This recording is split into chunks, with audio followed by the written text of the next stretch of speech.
នៅក្នុងប្រពៃណីអ៊ីស្រាអែលបើសិនស្ត្រីរៀបការហើយក្រោយទៀតប្តីចង់លែងលះឯកសារឪពុកទាំងពីរធ្វើមុនគេការឯកសារហ្នឹងជួយការពារគាត់ហើយជួយអនាគតគាត់ជំរាបសួរបងប្អូនទាំងអស់គ្នាខែនេះយើងឮអីនៅភូមិអត់មានឮអីហ៎ខ្ញុំឮច្បាស់ឮអីខ្លះឮភ្លេងការសូមមិញឮច្បាស់អូខេអានេះរើសម្រាប់ចាប់ផ្ដើមមានអាពាហ៍ពិពាហ៍ច្រើនមែនអត់រហូតដល់ដល់ខែណានោះខែ4នេះខែ3ខែ4ខែ5អាហ្នឹងបានស្ងាត់ខ្លះវិញដល់យូរឆ្នាំមុនខ្ញុំធ្លាប់អធិប្បាយដូចថ្ងៃនេះប៉ុន្តែខ្ញុំគិតថាវាសំខាន់សម្រាប់ឯងអធិប្បាយម្ដងទៀតតើអញ្ចឹងចំណងជើងថាសូមអញ្ជើញជាប់ពាក្យនិងព្រះយេស៊ូវសូមអធិដ្ឋានជាមួយខ្ញុំមកផ្លែមិនយើងអោព្រះបិតានៅនគរឋានសួគ៌កូនសូមអរព្រគុណហើយមានអំណរសប្បាយរីករាយតែសារយើងដឹងថាទ្រង់ចង់រៀបការជាមួយយើងហើយទ្រង់រៀបចំកន្លែងសម្រាប់យើងនៅឋានសួគ៌មានតែព្រះបិតាដឹងថាថ្ងៃណាយើងទៅសូមឲ្យយើងរៀបចំខ្លួនរៀងរាល់ថ្ងៃសម្រាប់ថ្ងៃហ្នឹងហើយសូមអរព្រគុណទ្រង់ស្រឡាញ់យើងខ្លាំងហើយទ្រង់ជ្រើសរើសយើងសម្រាប់ការជាមួយសម្រាប់ធ្វើជាកូនសម្រាប់ធ្វើជាអ្នកបម្រើជាមួយកូនសូមថ្វាយគ្រប់កិច្ចការទាំងអស់ក្នុងនាមរបស់ព្រះយេស៊ូវអាមែនព្រះគម្ពីរជួយឲ្យយើងយល់ថាព្រះយេស៊ូវចង់បានរៀបការជាមួយយើងព្រះយេស៊ូវនិយាយអំពីសេចក្តីស្រឡាញ់ហើយគម្រោងសម្រាប់យើងប្រើពាក្យដោយទី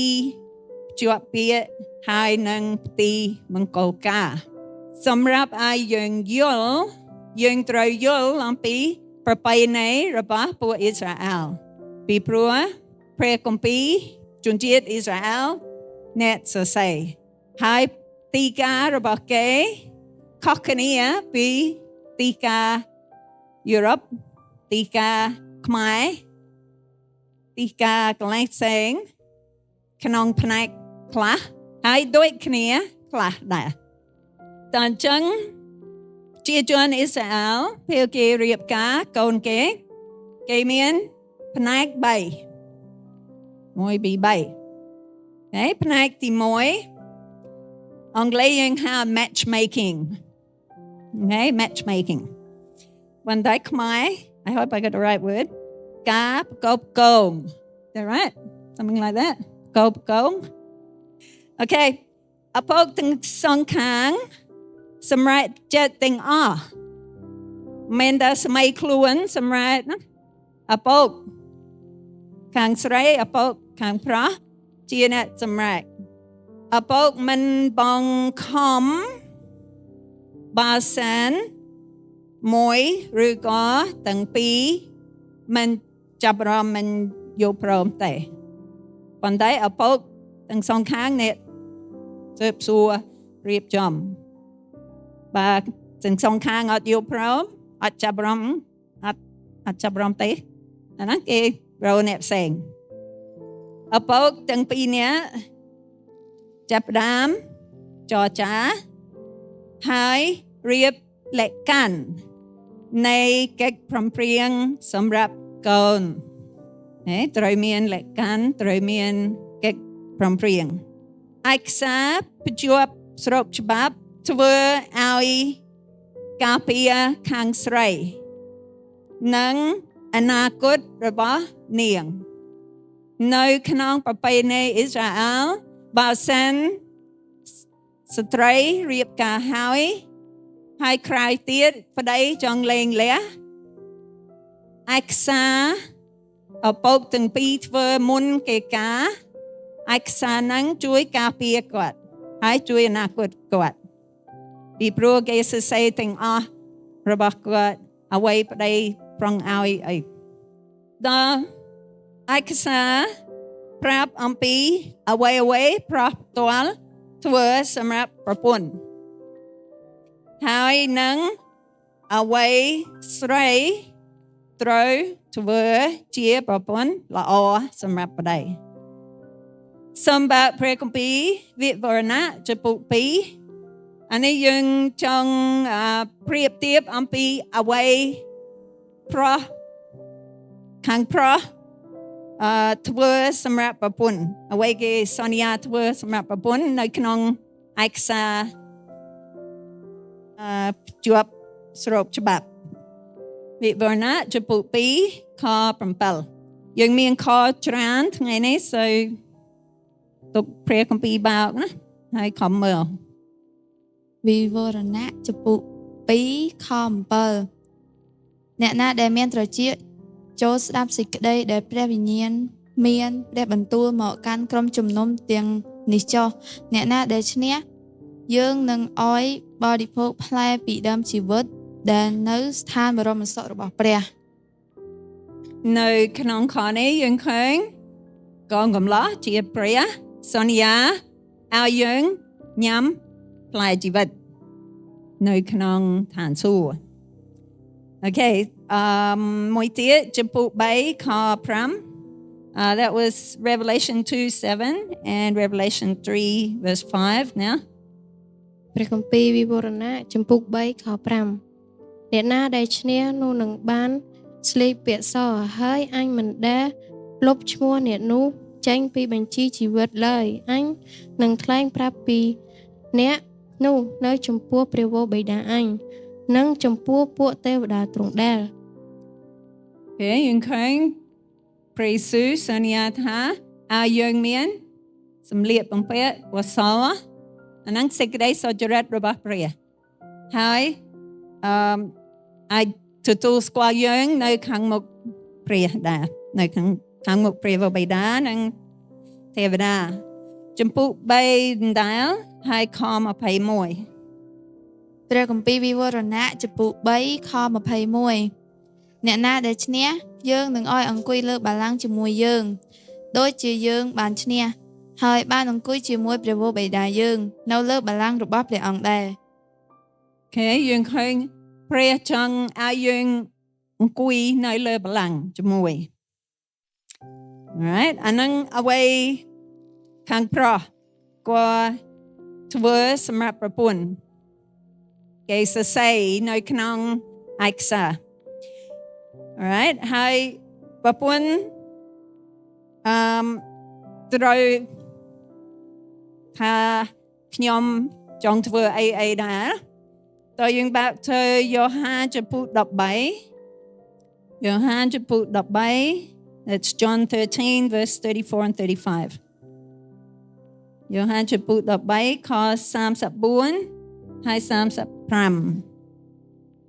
ព្រះគម្ពីរយូហានចំពុក13ខ34ខ35ខ្ញុំឲ្យឱវាទមួយថ្មីដល់អ្នករាល់គ្នាគឺឲ្យអ្នករាល់គ្នាស្រឡាញ់គ្នាទៅវិញទៅមកត្រូវឲ្យស្រឡាញ់គ្នាដូចជាខ្ញុំបានស្រឡាញ់អ្នករាល់គ្នាដែរមនុស្សទាំងអស់នឹងដឹងថាអ្នករាល់គ្នាជាសិស្សរបស់ខ្ញុំដោយសារការនេះឯងគឺដោយអ្នករាល់គ្នាមានសេចក្តីស្រឡាញ់ដល់គ្នាទៅវិញទៅមកយើងដឹងថាព្រះត្រូវការយើងស្រឡាញ់គ្នាទៅវិញទៅមកហើយយើងស្រឡាញ់ត្រង់អស់ពីចិត្តអស់ពីថ្លើមអាហ្នឹងបានខ្លាយជាប្រពន្ធល្អនៅក្នុងឯកសារភ្ជាប់ស្របច្បាប់ដែរមានគេសរសេរអំពីទ្រព្យសម្បត្តិរបស់ខាងស្រីអ្វី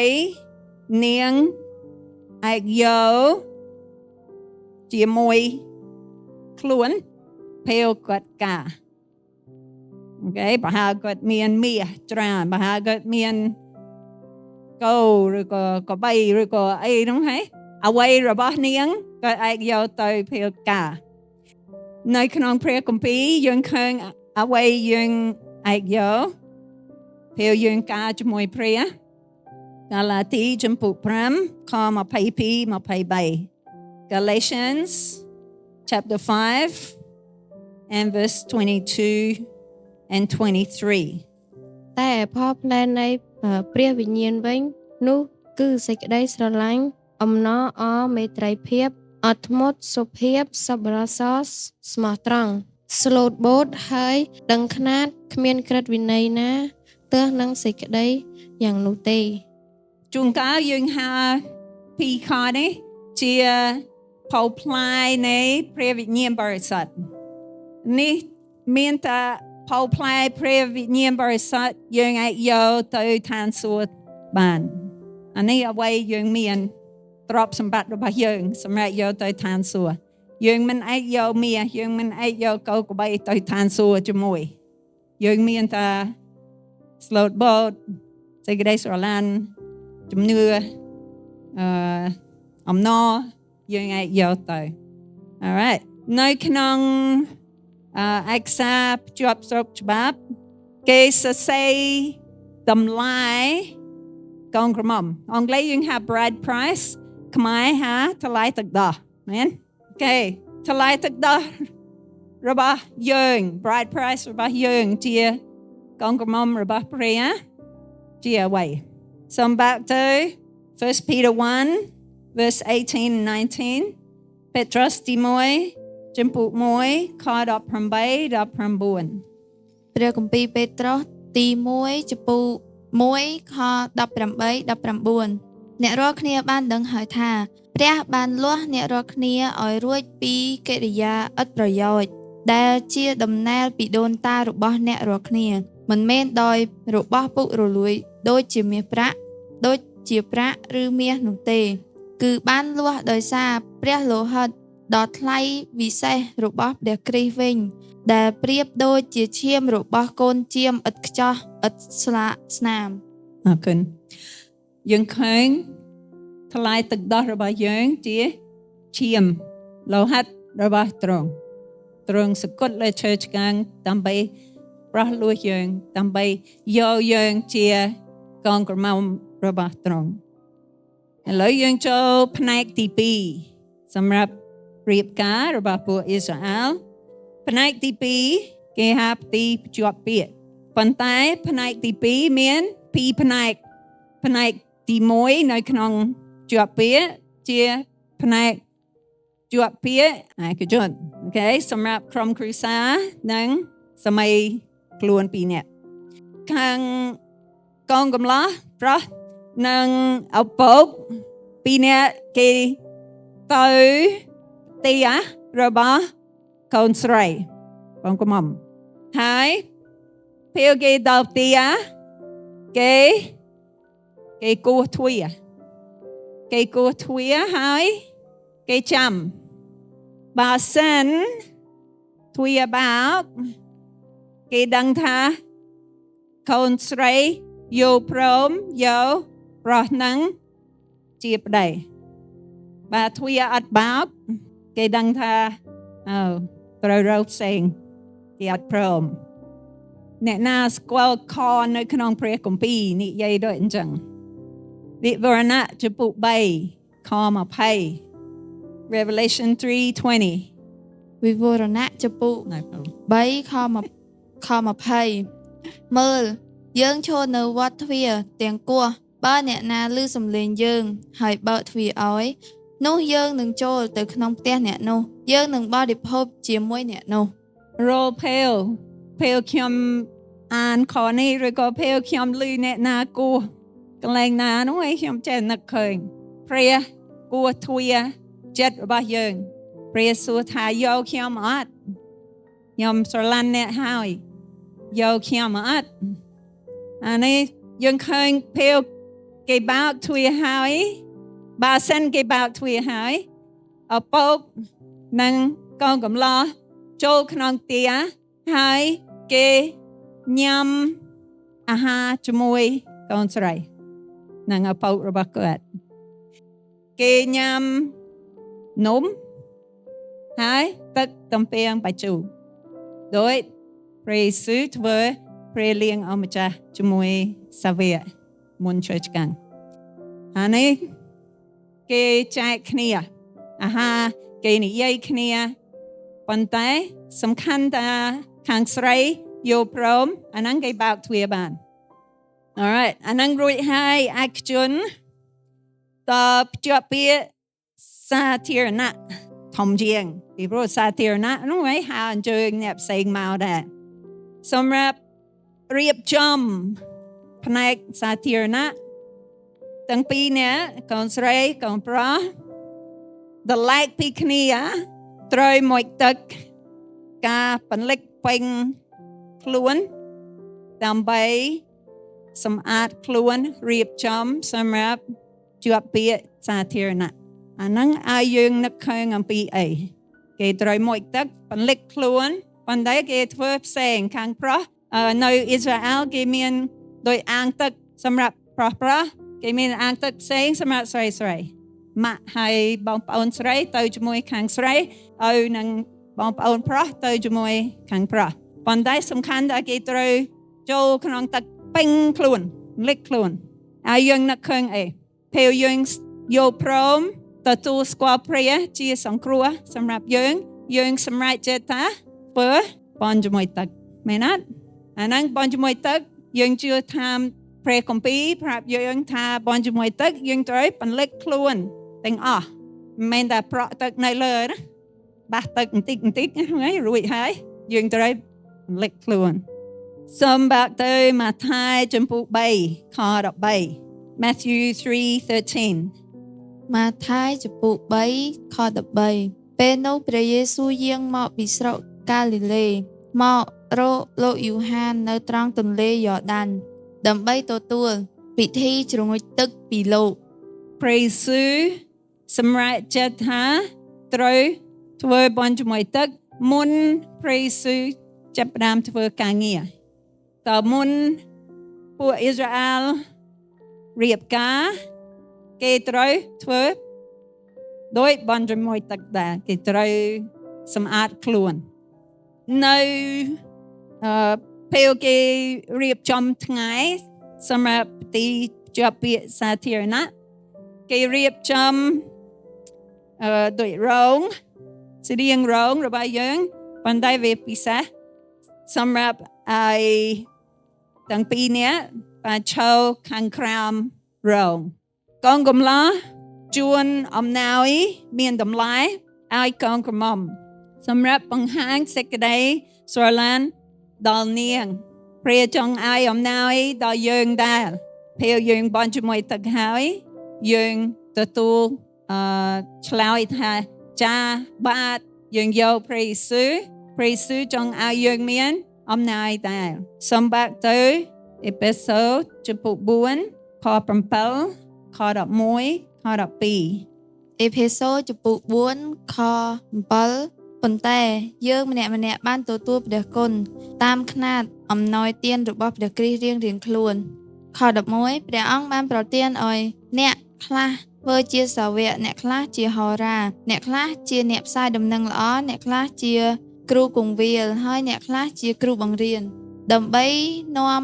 ឲ្យពួកបរិសុទ្ធបានគ្រប់លក្ខសម្រាប់កិច្ចការបម្រើហើយស្អាងព្រះកាយរបស់ព្រះគ្រីស្ទឡើងយើងឃើញអំណោយទានរបស់ព្រះយេស៊ូវជាអំណោយទានខាងវិញ្ញាណហើយយើងចេះបង្រៀនហើយយើងចេះអធិប្បាយហើយយើងចេះធ្វើអ្វីសម្រាប់ជួយលើកទឹកចិត្តក្រុមជំនុំសម្រាប់ឲ្យបង្រីកក្រុមជំនុំនៃផែនដីអានេះក៏ដោអំណោយកូនប្រុសឲ្យកូនក្រមុំកូនកំឡោះអានេះនៅជាប់ពាក្យសាធារណៈគេរៀបចំពេងមានទឹកតំពេងបាយជូរហើយមានពេងតែមួយក្នុងពិធីហ្នឹងកូនកំឡោះត្រូវលើកពេងហ្នឹងហើយផឹកបន្តិចពេលហ្នឹងក៏ហុចឲ្យកូនក្រមុំបើកូនក្រមុំទទួលហើយផឹកបន្តិចដែរមានសញ្ញាថាកូនក្រមុំចង់ថាចាខ្ញុំយល់ព្រមយកអ្នកជាប្តីរបស់ខ្ញុំបើគាត់បដិសេធអត់យកឬក៏យកប៉ុន្តែអត់ផឹកមានន័យថាអាហ្នឹងចប់ហើយអត់ទៅទៀតទេសូមបើព្រះគម្ពីរ Mark 14 Mark ចំពុក14ខ 3:24 ម៉ាកុសចំពុក14ខ23 24បន្ទាប់មកព្រះអង្គយកពេញមកហើយព្រះគុណរួចប្រទានដល់ពួកគេក៏ផើកពីពេញនោះទាំងអស់គ្នាព្រះអង្គមានព្រះបន្ទូលទៅគេថានេះជាឈាមរបស់ខ្ញុំជាឈាមនៃសេចក្តីសញ្ញាដែលត្រូវបង្ហូរចេញសម្រាប់មនុស្សជាច្រើន នៅពេលព្រះយេស៊ូវមានជប់លៀងចង់បញ្ចប់ជាមួយពួកសាវកទ្រង់យកពេញមួយហើយគាត់ផឹកហើយគាត់ចែកឲ្យគេផឹកដែរពេលគេទទួលមានន័យថាគេទទួលព្រះយេស៊ូវហើយវាដូចនៅក្នុងជាប់ពាក្យពេលកងកំឡោះផឹកហើយគាត់ឲ្យកងក្រមុំផឹកដែរផឹកទឹកតំពាំងបាយជូររួចហើយគេត្រូវសញ្ញេច្បាប់កិច្ចព្រមព្រៀងដែលឪពុករបស់គេទាំងពីរនាក់សរសេរហើយចម្លងចំនួន3មួយសម្រាប់គេមួយសម្រាប់ឪពុកខាងស្រីមួយសម្រាប់ឪពុកខាងប្រុសកុំឲ្យច្រឡំកុំឲ្យមានរឿងគេសញ្ញេរួចហើយទាំងសងខាងសម័យខ្លួនក៏សញ្ញេរួចហើយត្រូវមានសញ្ញេ7ទាំងអស់សម័យខ្លួន2នាក់ឪពុកទាំងសងខាង2នាក់ទៀតអ្នកសាកសី2នាក់ទៀតហើយរ៉ាប៊ីឬក៏លោកគ្រូគង្វាលស្មើគ្នាលោកគ្រូគង្វាលយើងសពថ្ងៃម្នាក់ទាំងអស់7នៅក្នុងវិវរណៈយើងឃើញដូច7សញ្ញេអាហ្នឹងត្រាក្នុងវិវរណៈចំពុក5ខ1 Revelation chapter 5 and verse 1ព្រះគម្ពីរវិវរណៈចំពុក5ខ1រីឯនៅព្រះហស្ថស្ដាំនៃព្រះអង្គដែលគង់លើបល្ល័ង្កនោះខ្ញុំឃើញមានត្រាំងដែលសរសេរទាំងខាងក្នុងនិងខាងក្រៅព្រមទាំងមានបិទត្រា7ផង7ដូចគ្នាសំខាន់ឯកសារសំខាន់មែនតើគ្រប់ស្របច្បាប់មាន7សញ្ញេ7នេះឥឡូវនេះគូថ្មីរៀបការដោយស្របច្បាប់ប៉ុន្តែគេមិនទាន់រស់នៅជាមួយគ្នាទេអាហ្នឹងប្លែកពីនៅប្រទេសយើងពីប្រពៃណីរបស់យើងអូខេគេមិនទាន់នៅមិនទាន់រស់នៅជាមួយគ្នាទេកងក្រមុំត្រូវតែមានភាពចាស់ទុំពេញវ័យហើយកងកំឡោះត្រូវតែទារភាពហិរញ្ញវត្ថុមុនគេអាចប្រាស់អាពាហ៍ពិពាហ៍របស់ពួកគេតយុបណាច្បាស់ជាទាំងពីរនាក់ក៏សួរថាយុបណាដែរអានេះសំណួរធំមួយយុបណាបើយើងវិញយើងបានជាមួយទឹកហើយយើងទទួលស្គាល់ព្រះហើយព្រះឲ្យយើងមានកដោខាងវិញ្ញាណបរិសុទ្ធហើយយើងយកព្រមយកព្រះជាសង្គ្រោះរបស់យើងតើថ្ងៃណាព្រះយកយើងទៅឋានសួគ៌សម្រាប់ជប់លៀងការធំនៅឋានសួគ៌អានេះសំណួរធំមានអ្នកណាដឹងអត់ដឹងថ្ងៃណាអត់អូខេកងកំឡោះនិងកងក្រមុំអត់ដឹងដែរកងកំឡោះត្រឡប់ទៅផ្ទះរបស់ឪពុកវិញដើម្បីរៀបកន្លែងសម្រាប់កងក្រមុំសូមអានម្ដងទៀតយើងអានព្រឹកមិញប៉ុន្តែសូមអានម្ដងទៀតយ៉ូហានចំពុក14ខ1ដល់3ព្រះគម្ពីរយូហានចំពុក14ខ1ដល់ខ3កុំឲ្យចិត្តអ្នករាល់គ្នាថប់បារម្ភឡើយអ្នករាល់គ្នាជឿដល់ព្រះហើយចូលជឿដល់ខ្ញុំដែរនៅក្នុងដំណាក់ព្រះវរបិតាខ្ញុំមានទីលំនៅជាច្រើនបើពុំដូច្នោះទេខ្ញុំមិនបានប្រាប់អ្នករាល់គ្នាថាខ្ញុំទៅរៀបកន្លែងឲ្យអ្នករាល់គ្នាឡើយបើខ្ញុំទៅរៀបកន្លែងឲ្យអ្នករាល់គ្នានោះខ្ញុំនឹងត្រឡប់មកវិញហើយទទួលអ្នករាល់គ្នាទៅឯខ្ញុំដើម្បីឲ្យអ្នករាល់គ្នាបាននៅកន្លែងដែលខ្ញុំនៅនោះដែរព្រះយេស៊ូវចាប់ដើមកុំឲ្យថប់បារម្ភច្បាស់ជាពីរនាក់កងក្រមុំកងកន្លោះក៏ថប់បារម្ភហើយការហើយប៉ុន្តែអត់ដឹងថ្ងៃណាប៉ុន្តែ យើងក៏ថប់បារម្ភដែរអត់ដឹងថ្ងៃណាព្រះយេស៊ូវយាងមកដឹងថាខ្ញុំរៀបតន់ឬក៏អត់ប៉ុន្តែព្រះថាកុំថប់បារម្ភជឿជាក់ថាព្រះយេស៊ូវសន្យាទៅឋានសួគ៌សម្រាប់រៀបកន្លែងសម្រាប់យើងព្រះយេស៊ូវសន្យាមកវិញថ្ងៃណា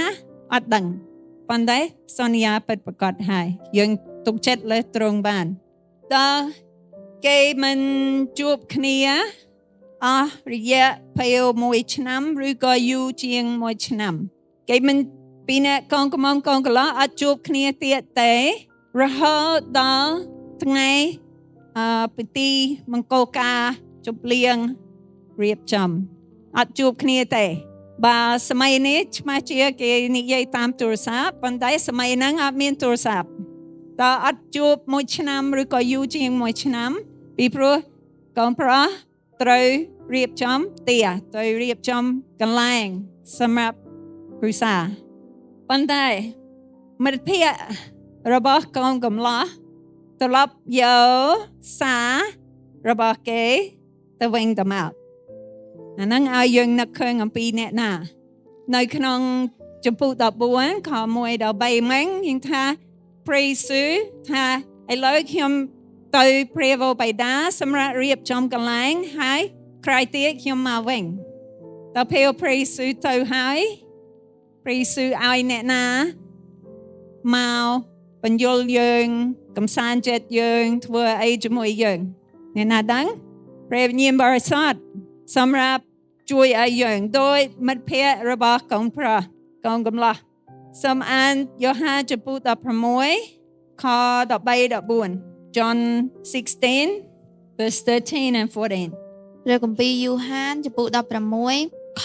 13និង14ពេលព្រះវិញ្ញាណនៃសេចក្តីពិតបានយាងមកដល់ព្រះអង្គនឹងនាំអ្នករាល់គ្នាចូលក្នុងគ្រប់ទាំងសេចក្តីពិតត្បិតព្រះអង្គនឹងមានព្រះបន្ទូលមិនមែនដោយអាងព្រះអង្គទ្រង់ទេគឺនឹងមានព្រះបន្ទូលចំពោះតែសេចក្តីណាដែលព្រះអង្គឮហើយនឹងសម្ដែងឲ្យអ្នករាល់គ្នាដឹងការដែលត្រូវកើតមកព្រះអង្គនឹងតម្កើងខ្ញុំព្រោះព្រះអង្គនឹងយកអ្វីដែលជារបស់ខ្ញុំមកប្រាប់អ្នករាល់គ្នាចូលយើងឃើញព្រះវិញ្ញាណបរិសុទ្ធជាមិត្តភ័ក្តិរបស់កូនកំឡោះនៅក្នុងរឿងយើងគាត់មកកំសាន្តចិត្តយើងគាត់យកព័ត៌មានពីព្រះគាត់ជួយឲ្យបញ្យល់ឲ្យយើងជួយឲ្យលើកទឹកចិត្តយើងជួយឲ្យយើងធ្វើអ្វីកើតជាល្អសម្រាប់ធ្វើប្រពន្ធល្អរបស់ទ្រង់តើកូនស្រីវិញគាត់ធ្វើអីក្នុងពេលវេលាហ្នឹងគាត់រវល់ដែរគាត់ត្រូវរៀបចំរ៉ូបសម្រាប់រៀបការរបស់នាងរ៉ូបរៀបការរបស់នាងជាសេចក្តីសុចរិតរបស់ព្រះនៅក្នុងឧទាហរណ៍របស់យើង so វិវរណៈចំពុក19វិវរណៈចំពុក19ខ7និង8 Revelation 19 verse 7 and 8ព្រះគម្ពីរវិវរណៈចំពុក19ខ7និង8ចូលយើងអរសប្បាយហើយរីករាយឡើងទាំងថ្វាយសិរីល្អដល់ព្រះអង្គចុះត្បិតដល់ពេលរៀបវិវាមង្គលរបស់កូនជាមហើយឯកូនក្រមុំរបស់ព្រះអង្គក៏បានរៀបចំខ្លួនជាស្រេចដែរព្រះអង្គប្រទានឲ្យនាងបានស្លៀកសម្លៀកបំពាក់សំពត់ទេសឯកយ៉ាងម៉ត់ស្អាតហើយភ្លឺត្បិតសំពត់ទេសឯកជាម៉ត់ដល់គឺជាសេចក្តីសុចរិតរបស់ពួកបរិសុទ្ធអានេះគោលបំណងរបស់យើងសម្រាប់ឲ្យស្លៀកពាក់រ៉ូបសេចក្តីសុចរិតរបស់ទ្រង់នៅពេលមួយឆ្នាំហ្នឹងនាងក៏រៀនអ្វីដែលនាងអាចធ្វើដូចម្ដេចដើម្បីក្លាយជាប្រពន្ធនិងម្ដាយល្អសម្រាប់ប្តីមានតែឪពុករបស់កូនកំឡោះទេដែលដឹងថាទីមង្គលការនឹងទៅជាយ៉ាងណាសម្បត្តិទៅម៉ាថាយចំពុក24ខ36 Matthew 24 verse 36 ព្រះគម្ពីរម៉ាថាយចំពុក24ខ36 ឯត្រង់ថ្ងៃនិងពេលកំណត់នោះគ្មានអ្នកណាដឹងទេទោះទាំងពួកទេវតាដែលនៅលើស្ថានសួគ៌ក៏មិនដឹងដែរ ហើយមានតាព្រះវរបិតាបានដឹងថាថ្ងៃព្រះយេស៊ូវយាងមកយកយើងទៅមង្គលការនៅឋានសួគ៌យើងអត់ដឹងទេវតាអត់ដឹងព្រះយេស៊ូវអត់ដឹងមានតាព្រះវរបិតាបានដឹងរាល់ថ្ងៃកងកម្មរក្សាចង្គៀងដែលមានពន្លឺនៅក្នុងបង្អួចរបស់នាងនេះជាសញ្ញាថានាងនៅរងចាំកងកន្លោះមកវិញឧទាហរណ៍នាងភ្លេចដាក់ប្រេងអ្នកផ្សេងក៏ទៅប្រាប់កងកន្លោះអូគេអត់ចាំទៀតទេគេមានអ្នកផ្សេងគេអត់ដាក់ប្រេងនៅក្នុងចង្គៀងច្បាស់ជាគេលេងគិតអំពីយើងហើយ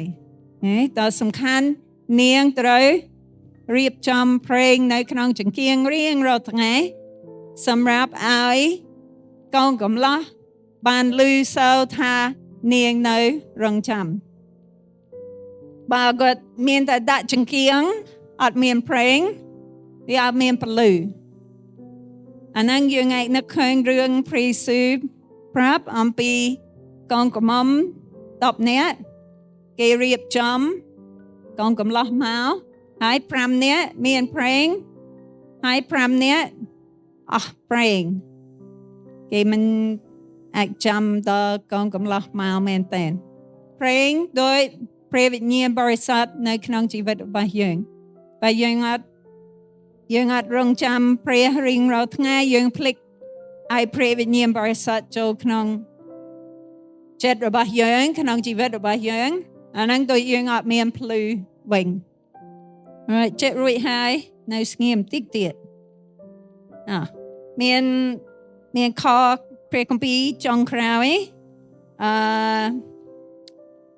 លូកាចំពុក12ខ